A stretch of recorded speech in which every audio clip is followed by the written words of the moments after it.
kanda subscribe, like, share na comment ugeze hano bwa mbere. Kandi nawe tubane umunsi ku munsi, wibuke gukora like, share, comment kugira ngo twagure umuryango mugari wa Twidagadure TV show. Iyi ni TV yanyu kandi ikora ku ntego zanyu, ikora igamije gushimisha abantu ndetse no kubamenyesha ibyiza bigiye bitandukanye, aho waburiye amakuru agezweho. Ndizera ko uzajya bakura kuri iyi channel yacu. Kandi niba ukunda amateka, ibyamamare, naho uzabisanga usibye kuri iyi YouTube channel ya Twidagadure TV show. Nkuko nakubwiye gitangira nitwa Claude. Mbazaniye rero amateka cyangwa se inkuru ya filime yitwa Straw, cyangwa se bakaba bayita Straw. Ni Straw, filime iri kugenda ica ibintu, filime ikunzwe, filime irimo ibyamamare, by'umwihariko umugore witwa Taraji. Mwaramubonye, yakinnye iyi filime. Ni filime yiganje amarangamutima, bamwe na bamwe bagiye bayireba ndetse bikarangira barize. Utararize ubu nta marangamutima agira, cyangwa se akaba yagira ari makeya. Nk'ibisanzwe rero, iyi ni filime itangira ari umugore uryamye, ariko igatangira arimo kurota ari kumwe n'akana ke akavanye mu bitaro. Aza agateruye rero, na mukanya bakatwereka akangutse, agasanga yarotaga. Muri uko kubyuka mu gitondo, afata umwana, afite umwana witwa Aria, ubwo akabyuka amwuhagira, yamara kumwuhagira akamujyana ku ishuri. Gusa yaba itaragera ku ishuri, akiri ku marembo yiwe, abona umuntu usabiriza, cyangwa se bamwe bita wamfunguriye, yicaye hagana hanze. Ubwo wa muntu yamusaba, wa mama wa Aria akagenda akamwihorera. Nka mukanya sinzi ukuntu abitekerezaho, akagaruka akamuhereza. Mu kumuhereza, bamwe twita ba nyiri ibyondo cyangwa se landlord, aba ari umumabuja ukodesha uwo mugore mama Aria, dore ko aba yitwa Janaya. Janaya bose wewe cyangwa se landlord we aramutonganya cyane, agasakuza ngo ati ngurishyura, nguratanga uhereza abasabirizi, inzu yanjye bimazemo ukwezi utishyura, ngo nguhaye amasaha makeya, saa 10 zigera utaranyishyura, ibintu byawe urabisanga hanze. Ubwo umugore ahita akomeza, uwo ni Janaya, agatwara umwana we ku ishuri, yamugeza ku ishuri, akamwohereza ati genda mu ishuri ndaza kugutora. Ubwo noneho nkuko yabigenzaga, agapepera mwarimu w'umwana wiwe. Gusa umwana wiwe dusubiye inyuma gato, icyo gihe nyina ari kumwoza, uwo mwana baramubwira ati mama, ngo ndababaye ko ntiyogeje. Nyina nawe akamubwira ati humura mwana wanjye, dore ko wiyoza, cyagiye wiyoza waraguye urakomereka, ibi bintu ntabwo byanshimishije. Gusa nyine reka mwoze, numara gukura nawe uzajya wiyoza. Ako kana kaba kari mu myaka 8, ariko nyine kuko kaba kabana na nyina konyine, nyina bagatetesha nk'ibisanzwe nk'uko ababyeyi badutetesha. Ubwo tugarutse kuri wa mama Janaya, amaze gupepera mwarimu, yahise agenda, aragenda ajya ku kazi nk'ibisanzwe, abakora muri alimentation. Abafite umubose we rero, umusaza wirabura ariko w'umugome cyane, w'umugome, dore ko hagera akavuga ko yakerewe kuko hari undi bakoranaga wari ufite off, cyangwa se uwo munsi we wari konje. Ubwo none hataje abakiriya bari benshi, ubwo ngubwo kuri uwo munsi kurumva uwo wakoraga yari adahari, agomba gukora Janaya. Ubwo Janaya ako kanya yahise agenda aho bamburira cyangwa se bambarira imyenda y'akazi, yabagezeyo akabika ibintu, akagaruka mu kazi. Yahagera agasanga abakiriya ari benshi muri iyo alimentation. Arangije ubwo mu kubakira ubwinshi bwabo, umwe muhereza ikarita, akamubwira ko batemerewe kubikuza kuri iyo karita, batemerewe kuyishyuriraho, agomba kuzana amafaranga ari mu ntoki. Undi nawe akabona bamutindiye, agafata icupa akaba arimo kubise ko yari yatinze kumubarira. Mu kuri mukubita, Janaya yari umumama witonda ndetse w'inyangamugayo, utari umunyamahane aho ngaho mu kazi. Ubwo muri ako kanya undi mukozi bakoranaga araje amubwira ati ko mbese ntabwo babaye. Umumama ati ntabwo mbabaye. Niko kugenda rero, agenda arihanagura. Mu gihe ari kwihanagura nkaho hirya aho abakozi bambarira, bose baraje amutonganya cyane, ngo ati huteva ukureho biriya bicupa, ngo bakiriya bitajomba abakiriya, wa mugore w'indangare. Nkuko nabibabwiye, bose yari umugome. Ubwo noneho umugore yaraje arabikubura, amaze kubikubura asubira kubika torosho muri cya cyumba basanzwe bambariramo abakozi muri rusange. Noneho uko byaje kugenda muri ako kanya, birangira wa mugore Janaya bamuhamagaye ku ishuri, akagenda agahita abwira bose we ngo ati ku ishuri ry'umwana wanjye baramamagaye, ngo reka ngende ujye kumureba. Akaba bamuhaye iminota 30. Gusa wa mama Janaya yaragenda, yaba akigera hanze agiye kwinjira mu modoka, akaba abonye hirya ya alimentation yabo hari banki. Haba hari banki, akavuga ati si wabanza nkajya kubikuza amafaranga yo gutanga ku ishuri y'umwana wanjye, dore ko yari yamubwiye ko abana birirwa bamuseka kuko ngo ataratanga yo kurya, ndetse na mwarimu we avuga ko umwana agomba kwishyura amafaranga yo kurya akajya arya ku ishuri nk'abandi. Ubwo noneho Janaya ajya muri ya banki akajya kubikuza, gusa agerayo agasanga abantu ari benshi, agahita yisubirira akajya kureba umwana uko yumvaga ko iminota bamuhaye nayo ari mikeya. Kanda subscribe wowe ugeze hano bwa mbere, kandi nawe tubane umunsi ku munsi, like, share na comment, ubundi dukomeze iyi nkuru. Umumama aragenda, Janaya akaba yageze ku ishuri, yagerayo mwarimu we w'umwana wiwe akamureba akamuganiza, gusa yarangiza wa mama akagera agatongana. Mu gutongana ugasanga umwana we bamutwaye ngo ntabwo azi kwita ku mwana, ngo dore yaraguye, dore afite ibikomere, ngo wasanga ari wowe umukubita. Ubwo rero ikigo gishinzwe kurebera uburenganzira bw'abana bakaba bamutwariye umwana, gusa mu kumujyana nawe aza yataye umutwe, imvura iri kugwa, atekereza ko iminota amuhaye ishobora kumushiriraho, akabonye hari na ambutiyaje nyinshi mu muhanda, niko kudeviya cyangwa se kunyura mu mukono utari uwe, bikarangira agonganye n'umupolisi. Uwo mupolisi gusa niwe umugonga, Janaya ntabwo amugonga. Ako kanya mu kugonga imodoka yo inashaje, agera ihita ihagarara, ikananirwa kugenda yayatsi kanga. Wa mupolisi akaba yaraje muturutse inyuma, akaba yaramubwiye ati wowe nzakwica, nzashaka icyaha nkugerekaho, umwanya wa nyawo nzakwica. Ubwo umugore ibyo abita mu matwi, ubundi akagira gutya, akaba haje umupolisi usanzwe wundi, akaba yaravuze ati reka mwandikire uwo wigendere. Ubwo ni wa mugabo w'umupolisi wari uri gukanga Janaya, ubwo kuko yambaye n'imyenda itari y'akazi, uwambaye imyenda y'akazi akaba yaruza kwandikira Janaya, ndetse bikarangira bamutwariye n'imodoka. Muri ako kanya barongera akatwereka Janaya ageze kuri ya alimentation, gusa hagera yakerewe ngo ahageze mu masaha 2 kandi bamara iminota 30, bikarangira bavuze ko rero banamwirukanye. Ubwo mu kumwirukana muri ako kanya nta kundi arataha, yagera iwe agasanga Landirodi ya myenda cyangwa se ibintu byiwe byose yabijugunye hanze. Mu kubijugunya hanze ari no mu mvura, ikimubabaza asanga imiti y'umwana wiwe, dore ko yararwaye indwara zigiye zitandukanye, ayisanga nawe yayitaye hanze Landirodi wiwe. Umugore akababara, mu kubabara agahita asubira kunuza kuri alimentation, akabwira boss wiwe ngo tinje guhembesha. Boss nawe ati nta muntu twemerewe guha amafaranga nyuma y'iminsi 3, by'umwihariko wowe wari wanirukanywe, ugomba gutegereza iminsi 3 n'amafaranga ubonye. Muri ako kanya umugore aramubwira ati se ko nabonye sheke yanjye mwayisinye, wayimpaye nkajya kubikuza. Ubwo umugore uwo mubose wiwe akaba yarayamwimye, akavuga ati ntago bishoboka, nta mafaranga nguha. Ubwo muri ako kanya bakira aho ngaho abahinjiye amabandi 2 aza afite n'imbunda. Ibandi rimwe rikaba riratangiye gusakuza ngo ati zana amafaranga. Ubwo hagati aho aba yabonye agakarita kari aka service kaba kari ku mufuka w'ishati ya Janaya, agasanga handitse, akaba arasomye ngo ati Janaya shaka amafaranga yose mu mezi amafaranga mwacuruje umunsi. Ubwo boss n'ubwo bwinshi ahita afungura akayakuramo agashyira ku meza. Mu kuyashyira ku meza cya gisamba ati Janaya zana amafaranga. Ubwo noneho mu kuyashyira ku meza Janaya bamutumye kuyafata, Janaya nawe ati aya mafaranga nayanjye, ntago ari ayanyu, nanjye nayanjye, kuko dore ko abaje kwishyuza.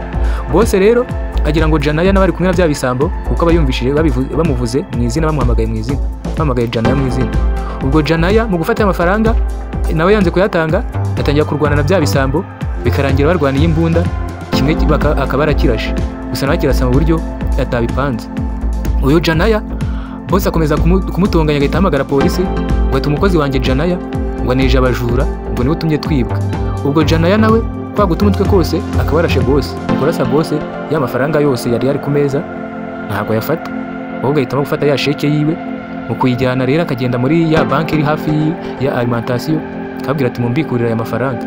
Umukobwa ukora kuri reception cyangwa se utanga amafaranga kuri banki aba yitwa Tessa. Uwo mukobwa witwa Tessa nawe arareba akamubaza ati zana irangamuntu, dore ko nta muntu wemerewe kubikuza muri iyo banki aterekanye irangamuntu, by'umwihariko umuntu uzanye sheki. Ubwo noneho batuma Janaya irangamuntu, Janaya bikarangira avuze ati se kubizi ko mbikuza hano buri gihe kandi ukabuzi ko mfite irangamuntu wambikuriye. Umugore cyangwa se wa mukobwa Tessa akaba aranze. Mu kwanga kumubikurira bikaba intambara, umugore agatangira gutongana, dore ko aba yataye n'umutwe, yababaye, yarakaye bitewe na ya miti y'umwana wiwe. Akaba yagize gutya agashyira imbunda ku meza ngo ati nutambikurira ndakwica. Umukobwa n'ubwoba bwinshi arabikura, ndetse ahubwo akajya amuhereza amafaranga menshi. Janaya dore ko atari igisambo n'ubundi, yaravuze ati kuma amafaranga menshi byagenze ute. We yari yitereye umutwe atazi ko niyo mbunda iri gukanga abantu. Ku rundi ruhande atwereka umumama witwa Nicole wari manager w'iyo banki yicaye nko mu cyumba. Icyo cyumba yicayemo yabaga areba abantu bose bari muri iyo banki, areba abakozi, abaje kubikuza n'abandi benshi babaga bari aho ngaho. Ubwo muri ako kanya Jana yari afite igikapu ndetse kimwe gisa nk'ishashi kirimo projet umwana we yari kuzajyana ku ishuri, dore ko yari yarayikoze ari yazakora kwa kundi batumaga abana ati muzana akantu mwakoze cyangwa se agaprojet mwikore n'amaboko yanyu. Umwana barakoze akantu kasingiye ibintu bimeze nk'amacupa, ku buryo abazi ibisasu bya sifo cyangwa se intambi bakekaga ko ari igisasu. Wa mu manager Nicole mu kubona cya gisasu kiri kwaka cyangwa se ya projet y'abamwana iri kugira myasa iri kwaka udutara tw'umutuku, akaba agize ngo ni igisasu. Akaba yahamagaye polisi ngo twatewe, twaje kwibwa n'umuntu ndetse afite n'igisasu, ufite bombe. Polisi niko kuhitiza kuri iyo banki. Ubwo noneho mu kuza kwa polisi umugore n'aba ari umuhungu mo imbere, ubwo mu kubona polisi iri hanze bagahita bafunga banki. Mu gufunga banki bigatuma nta muntu n'umwe wemerewe gusohoka ndetse ngo aninjire. Jana yakomeza gutongana abazi ibiri kuba hanze, ariko bikarangira bamubwiye ko ari polisi ije kandi ko nta muntu wemerewe gusohoka cyangwa ngo yinjire. Ubwo noneho Janaya bamuha amafaranga yiwe, bamara kumuha amafaranga yiwe mugaho nagenda. Nuko ujya gusohoka akabona ya polisi hari wa mupolisi amubwiye ko azamwica. Mu kubona ko hari wa mupolisi amubwiye ko azamwica, agahita atinya noneho kuza gusohoka wa mupolisi agihari. Wa mupolisi harimo umupolisi witwa Detective Raymond, ari umugore. Ubwo ko nta muntu wo kunegosiya cyangwa se wo kuvugana n'ikihebe wari uhari nk'uko bari bamwise ikihebe, uwo mumama cyangwa se uwo Detective Raymond akavuga ati reka mbikore kuko nigeze kuba negotiator nyiri umusirikare. Ubwo bahamagara muri banki, bagahamagara manager agahereza wa mugore Janaya, akamuhereza telefone ati vugana n'aba bantu. Jana mu kuvugana na detective akamubwira ati wa mama we ugomba gusohoka umanitse amaboko cyangwa ukareka imfungwa zigasohoka. Ubwo Janaya ahitamo kugira ute, ahitamo kukupa ya telefone, akumva biramurenze. Na mukanya ati njye sinsohoka n'uwo mugabo kandi ashaka kunyica. Umupolisi yambwiye ko azanyica. Uwo detective ntago abazi uwo mupolisi, gusa bigeraho akamumenya, ariko amumenya nyuma gatoya yuko hari ukuntu byaje kugenda. Mbere yuko amumenya ibyo nshaka kugira ngo mubwire, wowe bakanze subscribe, like, share na comment. Ndagushimiye, komeza rubane natwe kandi nangushimira kuba uri kureba iyi nkuru cyangwa se uri kumva iyi nkuru. Njye nitwa Claude nk'ibisanzwe. Janaya hari abakozi babiri bari muri iyo banki bakoraga nka bariya batanga amafaranga cyangwa se bamwe bita Tela uko biri kose. Noneho umwe muri bo dore ko bakunda gutwika, afashe telefone ayishyira ngaho, iyo telefone yiwe ajya live. Mu kujya live sizi ukuntu ko Janaya yagiye yicara ngaho ku ntebe yitegeye ya telefone neza, birangira avuze inkuru ye yose uko byagenze, ibibazo yaciyemo, uko byaje kumugendekera basohora ibintu byiwe hanze, imyenda n'ibikoresho byiwe. Avuga ukuntu ko muri alimentation boss wiwe yashaka kumurya amafaranga, ibibazo yamuteje. Ubwo iyo nkuru yose yavugaga abaturage niko bayumvaga bayireba live, ndetse avugana na polisi ababwira iyo nkuru yose. Ubwo nabwo abaturage bitangira bamugiriye impuhwe. Nka mukanya katarambiranye abaturage babaje kuri ya banki, bahagarara hanze barimba ati ngo free Janaya, ngo Janaya ni mumurekure. Ubwo noneho nibwo byaje kurangira. None baba polisi bahamagaye muri banki, Janaya bavuganye na Raymond. Mu kuvugana aramubwira ati rero wa mupolisi twamumenye. Janaya nawe birangira yanze kubyizera, ati rero niba mwabimenye Raymond munyereka ifoto yiwe kugira mbyizere. Bamaze kumusaba ifoto yaba mupolisi wavuze ko azamwica. Ubwo noneho kuko yumvaga ko ari bayimwereka akabona ko ari we, bakanamubwira ko bamufashe, arahita abyizera akabona kurekura imfungwa ndetse akanasohoka. Ubwo hagati aho nyuma yuko bamwereka ifoto, wa mupolisi yabanje kumubwira story, amubwira yuko nawe yabaye hababaye, abaho agira ibibazo ngibyo nawe umwana we afite, byuko nawe yigeze gusanga mama wiwe bamusohoye mu nzu, bamutaye hanze n'ibikoresho byose. Ariko birangira wa mama rero Janaya yumvishe ko inkuru yiwe meze nk'iy'uwo mupolisi, ni naho yatangiye kumwizerera. Ubwo noneho kuko polisi yari yafunze telefone ya Janaya, bavuga ngo ashobora guhamagarana n'ibindi birara kuko bamwitaga ikirara cyangwa se umuterabwoba, yabuze aho bohereza ya foto. Umupolisi Raymond ugabona haje FBI yo yaje ifite intego yo kujya kurasa Janaya muri gereza. Ubwo noneho abonye bagiye kuza kumurasa, nibwo wa mupolisi Detective Raymond yahisemo kuza na telefone yiwe, agejeje kuri banki arakomanga. Ubwo manager ajya kumureba aramubwira ati ni ngewe Detective Raymond, narinje kwereka Janaya ifoto ya wa mupolisi ko twamufunze, ko twamufashe. Ubwo wa mu manager ababibwiye Janaya ati zana iyo telefone turebe. Akigeza telefone imbere ya Janaya abasanze ko ari we, abarishimye cyane ati uzi ko bamubonye n'uyu nguyu niba batumaga nasohoka, kuva mwamufashe ubu nanasohoka n'imfungwa zose nazirekura. Ubwo hari hasigayemo imfungwa zari 3 zonyine, kuko Janaya n'ubundi kigaragara cyo ntiyari umugome, yashakaga gukomeretsa, yashakaga kwica, kuko mubo yafatiye muri banke bose benshi yarabarekaga bagasohoka kandi ntagire n'umwe agerageza kugirira nabi. Ndetse n'umurwayi wari uyirwariye indwara ya diabete yaramusohoye w'umukecuru ngo tugenda wiyiteho, birangira nahamagaye avuga ati uyu muntu umuha ubutabazi kandi rwose mumfashe mumbwire niba mwamufashije, mwamuhaye ubutabazi bw'ibanze. Ubwo muri ako kanya amaze kubona ya foto yahise asohora abantu 2 ndetse na manager w'iyo banki, arababwira ati nimwigendere ngewe ndasohoka buhoro buhoro. Ubwo noneho muri ako kanya manager abwira Detective Raymond ati ndabizi ubuzima bw'abirabura hano muri Amerika aba ari ikibazo, ngiye ntabwo ndasohokana nabo ngabo dukorana muri banki, ngiye ndasohokana na Janaya kugira ngo abapolisi baze gutinya kuturasira hamwe, kuko turi 2 bashobora kugira ubwoba nibaturasa, ariko asohotse wenyine bashobora kumurasa bavuga ngo ni ikihebe. Ubwo niko byaje kugenda. Gusa Detective Raymond yabwiye Nicole ngo ati ngenda njya mbabwira uko mubigenza, uko ndababwira aba ariko mubigenza, ntagire uwiha gukora ibyo ntamubwiye. Ubwo baramwumva, babakozi ba banki bamaze gusohoka, Janaya na Nicole manager wa banki nabwo baba bakurikiyeho, barasohoka buhoro buhoro, cya gikapu bagisigamo imbere, dore ko ari bamaze gusobanura polisi ko cya gikapu atari ikibombe kirimo, ahubwo ari projet y'umwana yari yarakoze yo kujyana ku ishuri. Ubwo muri ako kanya nibwo baje gusohoka. Bageze hanze, Janaya yifuzaga guhura na Raymond kuko yari yumvishe bahuje inkuru ndetse yanamuganirije neza, ari we muntu yizeye muri izo nzego z'umutekano. Ubwo Janaya akigera hanze, wa mu manager ari witwaga Nicole yamufashe ukuboko ati tuzamura amaboko bataturasa.